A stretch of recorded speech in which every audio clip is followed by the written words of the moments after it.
शहर की भीड़ भाड़ से बहुत दूर धुंध से ढकी पहाड़ियों के बीच एक वीरान हवेली थी जिसे लोग काली कोठी कहते थे। दशकों से कोई भी वहां सूर्यास्त के बाद जाने की हिम्मत नहीं करता था। लोगों का कहना था कि हवेली रात को रोती है, खिड़कियां अपने आप बंद होती हैं और एक औरत सफेद साड़ी में आधा जला हुआ चेहरा लिए वहां भटकती है किसी की तलाश में। अर्जुन एक 19 साल का निडर और जिज्ञासु लड़का हमेशा रहस्यों की ओर खींचता था। जब उसने काली कोठी के बारे में गांव के एक बुजुर्ग से सुना, उसकी आंखें चमक उठीं। भूतों की कहानी? उसने उत्साहित होकर कहा, हमें वहां जरूर जाना चाहिए। उसके दोस्तों समीर मजाकिया, नेहा समझदार और व्यवहारिक, और पूजा शांत और भावुक को थोड़ा डर था। लेकिन अर्जुन का जोश इतना था कि सब मान गए। रात 11 बजे वे टॉर्च और कैमरे के साथ हवेली पहुंचे। हवा में एक अजीब सी ठंडक थी। दरवाजा धीरे से चरमराया और खुल गया।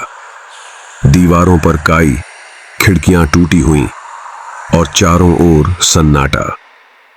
जैसे ही उन्होंने अंदर कदम रखा, मुख्य दरवाजा जोर से बंद हो गया। पूजा चौंकी।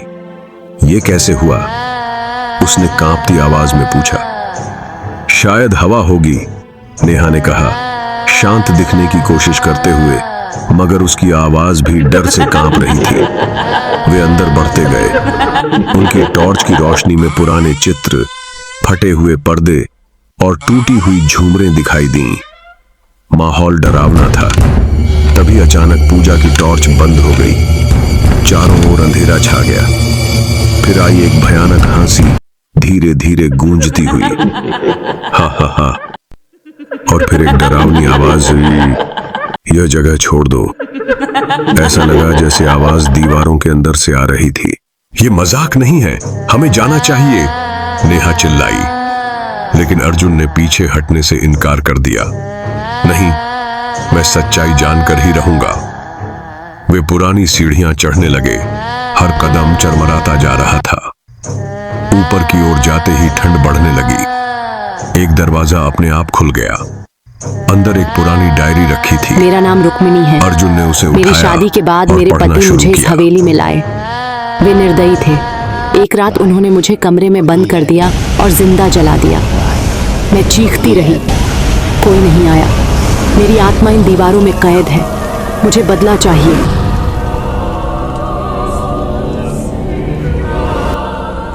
नेहा ने धीरे से कहा।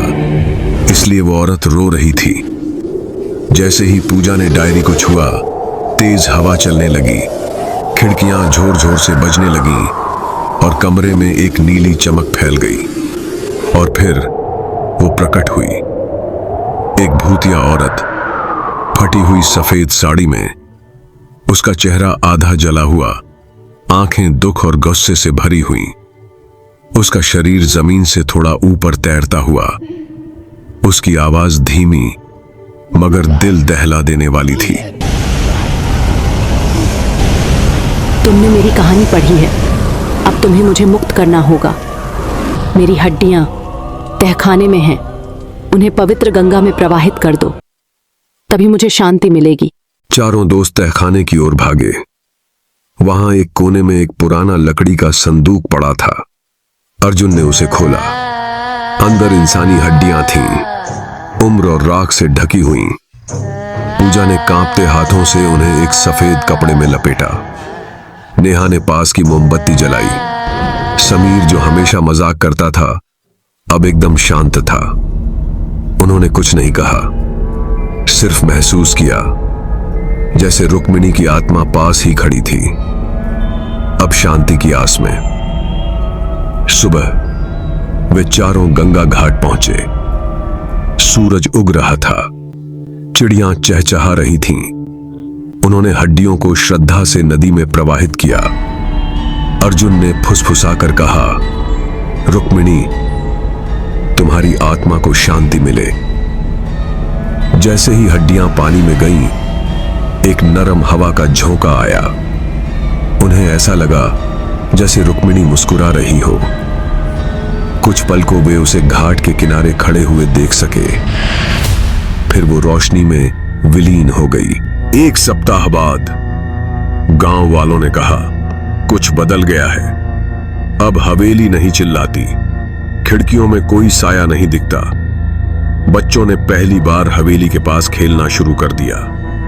चारों दोस्त ज्यादा बात नहीं करते थे उस रात की, लेकिन वे जानते थे उन्होंने सिर्फ एक रहस्य हल नहीं किया, उन्होंने एक आत्मा को मुक्ति दी।